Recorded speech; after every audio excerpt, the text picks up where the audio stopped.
नमस्कार, मैं रोशन हूँ और मेरे साथ हैं बीजेपी प्रवक्ता और पूर्व पत्रकार एसएन सिंह जी। एसएन जी आपका बहुत-बहुत स्वागत है। धन्यवाद आपको। और एसएन सिंह जी असल में बीजेपी के प्रवक्ता के अलावा अभी उनकी ड्यूटी लगाई गई थी बिहार चुनाव में और छपरा जो सीट है, छपरा जो जिला है, उस जिले में जितनी भी सीटें हैं, उन सीटों के प्रभारी थे, वहाँ से लौटे हैं अभी। तो एक फर्स्ट हैंड इन्फॉर्मेशन कि बिहार के चुनाव में क्या हुआ पहले चरण में और दूसरे चरण की वोटिंग आज चल रही है, तो उसका भी हम हालचाल लेंगे। तो सिंह साहब सबसे पहले कि जो बिहार का चुनाव इस बार कैसा रहा? चूँकि आपने ग्राउंड ज़ीरो पर जाके जो आपने रिपोर्ट ली है और चूँकि आप फील्ड में थे, तो आपको ज़्यादा पता होगा। क्या रहा इस बार चुनाव का? देखिए, एक तो हम रोशन जी से चर्चा कर रहे हैं। ऐसे रोशन जी जो सहारा टीवी में जब हम थे, तो आप हम लोगों के वरिष्ठ भी थे। निश्चित तौर पे आज चर्चा बिहार पे कर रहे हैं। केवल छपरा नहीं, संपूर्ण बिहार हाँ। संपूर्ण बिहार में जो है, वो मेन मुद्दा था सुरक्षा। हर व्यक्ति वो सुरक्षा चाहता था। चाहे वो जिसके पास अपने आप को सुरक्षित महसूस करे, जन की सुरक्षा, धन की सुरक्षा, प्रतिष्ठान की सुरक्षा, दुकान की सुरक्षा, इज्जत आबरू की सुरक्षा। मुझे लगता है कि संपूर्ण बिहार के लोगों को लग रहा था कि एनडीए की सरकार में, नीतीश जी की सरकार में हम ज्यादा सुरक्षित हैं। इसलिए मेरे दृष्टिकोण से बिहार का सबसे बड़ा मुद्दा सुरक्षा का रहा और एनडीए को जो मत देने वाला भी सबसे बड़ा मुद्दा रहा, वो सुरक्षा का रहा। अब एक चीज़ मैं जानना चाहता हूँ आपसे कि पहले चरण में 65% वोटिंग हुई, यानी रिकॉर्ड टूट गया। 1998 में जब लोकसभा के चुनाव तब जरूर 64% हुआ था, लेकिन विधानसभा में पहली बार इतना हुआ। तो जो लोग चर्चा कर रहे थे कि लोगों को डर है कहीं लालू का जंगल राज दोबारा ना आ जाए, तो इसलिए लोगों ने जमकर वोटिंग की कि हम नीतीश कुमार को दोबारा से बनाएंगे, यानी एनडीए की सरकार दोबारा बनाएंगे। क्या ये बात सच है? नहीं, एक तो देखिए, बिहार की जनता का श्राप है कि लालू परिवार या लालू के खानदान का कोई भी व्यक्ति बिहार का मुख्यमंत्री नहीं होगा, ये कहीं लिख लीजिए। एक बात। दूसरी बात मैं कहूंगा कि वो जंगल राज क्यों कोई ले आना चाहेगा? मुझे लगता है कोई नहीं ले आना चाहेगा। हर आदमी जो बिहार का नागरिक है, वो बिहार के विकास को पसंद करेगा, जंगल राज को क्यों पसंद करेगा? आज जो है बिहार की में आप देखे होंगे 20 साल से नीतीश जी की सरकार है। सवाल भी उठता है कि 20 साल में क्या बदलाव हुआ? 20 साल में शांति, सुरक्षा, बुनियादी ढांचे का विकास, बिजली, पानी, सड़क, शिक्षा, स्वास्थ्य के मानकों को पूरा करके बिहार में बड़े बदलाव हुए। और सबसे बड़ा बदलाव विचारों का हुआ। एक जो नरसंहार होता था आपस में, भाई कोई बाहरी दुनिया के लोग या अंतरिक्ष से आके बिहार के लोगों की हत्या नहीं करता था। बिहार के लोगों की हत्या बिहार की एक विचारधारा करती थी जो लालू जी के नाते जन्म ले ली थी। आज उस तरह का कोई भी अपराध बिहार में नहीं होता है कि एक जाति दूसरे जाति से इस तरह का संघर्ष करे कि सैकड़ों दलितों की हत्या हो जाए। निश्चित तौर पर मैं ये कह सकता हूं कि बिहार की जनता बड़ी समझदार है। रही बात, एक सवाल आपका और था वोट परसेंटेज को लेकर। देखिए, बिहार की जनता हमेशा इसी तरह से बढ़ चढ़ के लोकतंत्र में हिस्सा लेती है। एक तरह से कहा जाए, भारत लोकतंत्र की जननी है, तो उसके मूल स्वरूप में बिहार है। बिहार हमेशा से राजनीतिक उर्वरा की जमीन रही है। लेकिन अगर 100 में से 40 बोकस वोटर रहेंगे जो वोट नहीं दे पाएंगे या किन्हीं कारणों से, जब उनको आप निकाल के और परसेंटेज निकालेंगे तो ऐसे ही परसेंटेज आ ही जाएगा। पहले भी लोग वोट करते थे, मैं ये समझाने की कोशिश कर रहा हूँ। लेकिन जब आप 40 ऐसे लोगों को निकाल दिए, 60 ऐसे लोगों को निकाल दिए जो वोटर थे ही नहीं, उसमें से 100 की जब गणना करेंगे तो निश्चित तौर पे वोट परसेंट बढ़ जाएगा। इसलिए वोट परसेंटेज बढ़ा है। और तीसरी बात मैं कहूंगा, जागरूकता, जन चेतना, जन सामान्य के लोगों में इस तरह से है कि पहले लोग इसको बहुत महत्व नहीं देते थे। आज सरकार चुनने के लिए एक पारदर्शी, ईमानदार, जवाबदेह जनता की सरकार चुनना होता है, तो जनता जाके मत करती। बिहार में बिहार के चुनाव से ठीक पहले इलेक्शन कमीशन ने एसआईआर किया, यानी स्पेशल इंटेंसिव जो रिवीजन हुआ, उसमें करीबन 69 लाख लोगों को बाहर किया गया। जो आपके पास आंकड़े भी होंगे कि उसमें 22 लाख मृत थे, 7 लाख ऐसे थे जिनके डुप्लीकेट कार्ड थे, और उसके बाद जो पहली लिस्ट में 36 और दूसरी लिस्ट में 3 लाख, और यानी कुल मिला के 39 लाख लोग ऐसे थे जो परमानेंटली शिफ्टेड थे। तो परमानेंटली शिफ्टेड, जो कि इलेक्शन कमीशन नहीं कह सकता कि ये घुसपैठिए थे, लेकिन ये घुसपैठे थे, बांग्लादेशी थे। तो आपने देखा होगा कि उससे पहले राहुल गांधी और तेजस्वी यादव ने एक अभियान चलाया था वोट चोरी का, और यात्रा भी निकाली थी।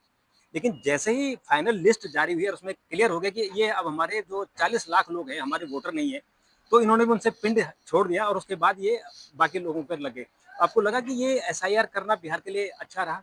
नहीं, हमेशा होता है, एक न्यायिक प्रक्रिया है, हम्म, एक विधिक प्रक्रिया, और ये होना भी चाहिए। मान लीजिए अगर हम पहली बार तो कर नहीं रहे हैं, देश में तो 8 बार ऐसा हुआ है, बिहार में भी कई बार हुआ है, और वो इसलिए किया जाता है कि बहुत तेरे लोग जो जिनकी मृत्यु हो गई होती है उनका नाम कटना है, जो नए मतदाता है उनको जुड़ना है, जो कहीं दूसरे जगह चले गए हैं, दिल्ली, कलकत्ता, मुंबई, कर्नाटक कहीं पे भी चले गए हैं, अगर वो अपना आवास और विकास वहां कर लिए हैं, वहां के वोटर हो गए हैं, तो उनका भी नाम कटना चाहिए। और मैं तो एसआईआर पे एक बात और भी कहूंगा, आपने घुसपैठिए का मुद्दा उठाया, निश्चित तौर पे एक तो घुसपैठिए वो हैं जो बाहर के लोग भारत में रह रहे हैं, एक घुसपैठिया वो भी है, कोई भी जहां पे जिसको नहीं होना चाहिए वो है, उसको घुसपैठ कहेंगे। भाई किसी कमरे में एक अवांछित व्यक्ति हो तो उसको कहेंगे ना कि ये घुसपैठ करके आ गया, मतलब इसकी आवश्यकता नहीं है। तो मतदान सूची, मतदाता सूची में जिसका को नहीं होना चाहिए, अगर वो है, चाहे उसकी मृत्यु हो गई हो, या वो दिल्ली या कहीं पे भी रहने लगा हो, या वो फर्जी मतदाता हो, अगर उसका नाम कट जाता है तो वाजिब है, वास्तविक होना चाहिए, इसके साथ क्यों करें। आप देखे होंगे बिहार की जनता और स्वयं जो हमारी विरोधी पार्टी थी महागठबंधन, उसमें इसी बात को लेकर फूट पड़ गई कि भाई एसआईआर कोई मुद्दा ही नहीं था। आपने जो जिस मुद्दे को पकड़ा वो मुद्दा ही नहीं था बिहार का, आप ऐसे मुद्दे को लेकर जा रहे हैं कि जिसको पारदर्शिता से अगर देखा जाए कि जिसका नाम नहीं होना चाहिए, चुनाव आयोग भी कह रहा है। और इन 3 चीजों को कोरिलेट करिए, चुनाव आयोग, बिहार का चुनाव और सुप्रीम कोर्ट। सुप्रीम कोर्ट एक सुप्रीम संस्था है जो बार बार कही कि आपके पास कोई भी डेटा हो, मैं नहीं कह सकता हूं कि सभी घुसपैठी थी, लेकिन मैं एक जरूर कहूंगा कि जिसका नाम नहीं होना चाहिए वो घुसपैठ ही तो है, कि जहां पे आपका नाम नहीं होना चाहिए उसमें आप घुस गए, वो घुसपैठ है, तो उनको बाहर जाना चाहिए। और अगर वो सच्चाई से होते तो उनका नाम आना चाहिए ना, कोई भी तो एक्स वाई जेड एबीसीडी हाँ, राम रहीम, कोई भी तो वो व्यक्ति है जिसका नाम कट गया। और चुनाव आयोग ने कहा कोई भी व्यक्ति जो भारत का नागरिक है और जो योग्य है चुनाव देने मतदान करने का, उसका नाम नहीं कटेगा। सुप्रीम कोर्ट ने भी कहा, तो आप नहीं दे पाए तो माना जाएगा ना झूठ आपसे। इसलिए बिहार की जनता ने माना ये लोग केवल नैरेटिव गढ़ने का कार्य कर रहे हैं, इनके पास में कोई मुद्दा है, न कोई नीति है, न कोई नेता है, न नियति है, न कार्यकर्ता है, न कार्यक्रम है, और नतीजा इसी नाते एनडीए के पक्ष में है। बिल्कुल।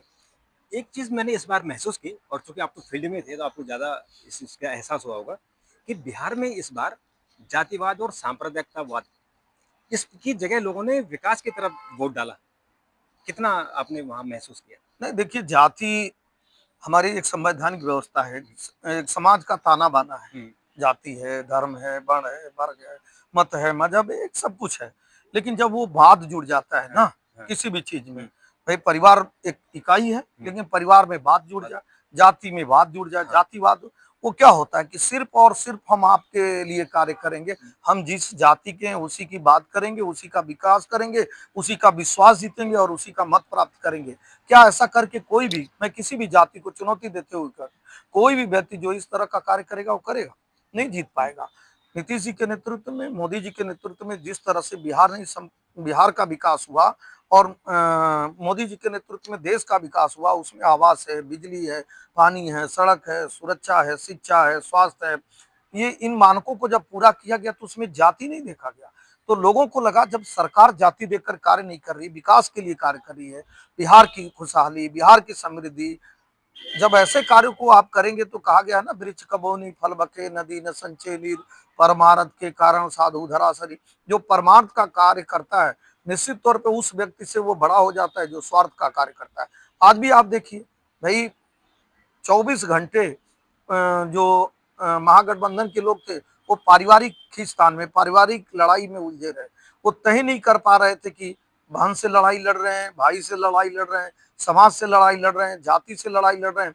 जब राष्ट्र प्रथम की नीतियों को लेकर मोदी जी वहां आते हैं और विकास की नीतियों को लेकर नीतीश जी वहां आते हैं, तो निश्चित तौर पे बाकी लोग गौड़ हो जाते हैं, और बिहार की जनता विकास को चुन लेती है, नीतीश जी और मोदी जी पे विश्वास को चुन लेती है। एक सवाल और है कि पीके आए एक नए अभिनेता के तौर पर चुनाव में, और ऐसा लग रहा था कि वो नए केजरीवाल होंगे बिहार के लिए।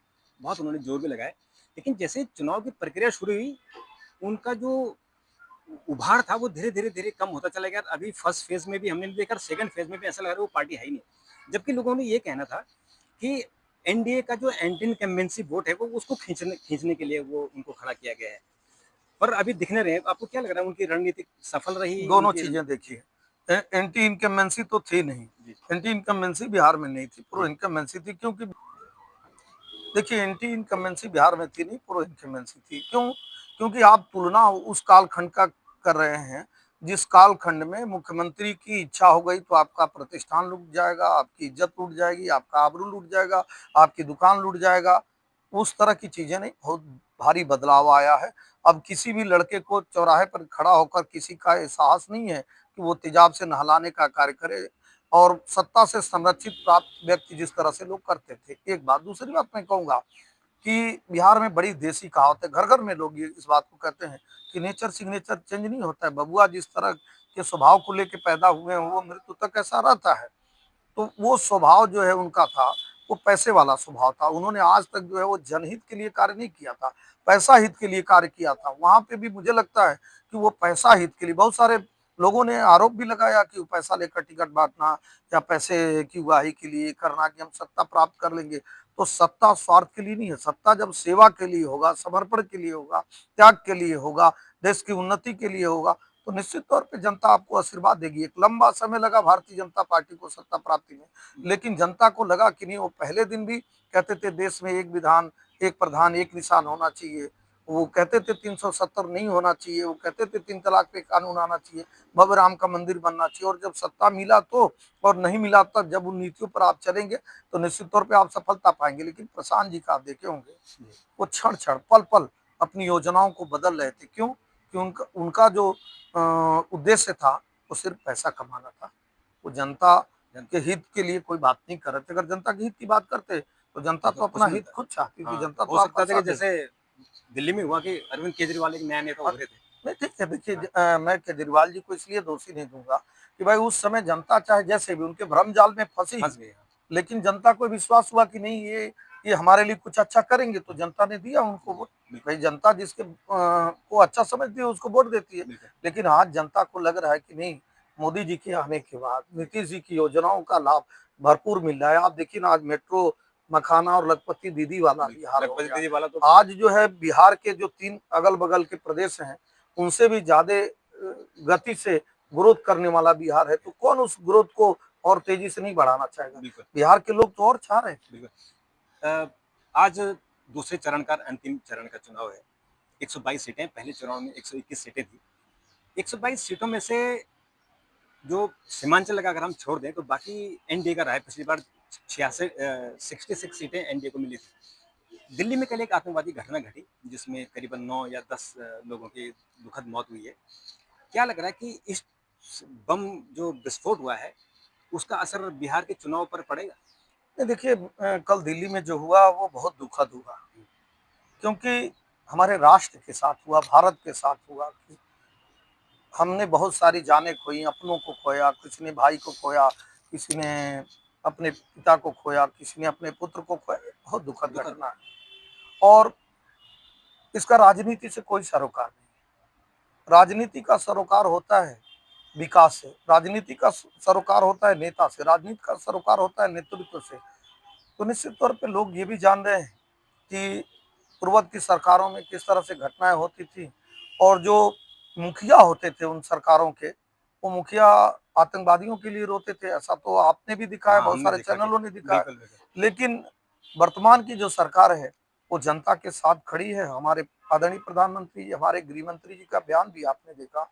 उन्होंने कहा कि जो भी गुनाहगार है, बेगुनाह नहीं, जो गुनाहगार गुनाह किया है वो नहीं बचेगा। नहीं बचेगा। तो निश्चित तौर पे जनता को अपने सरकार पे तो भरोसा ही है, बिल्कुल, और सरकार को अपनी जनता पर भरोसा है कि हम जनता के बल पर इस भारत को विकसित भारत बना के ही माने। बिल्कुल।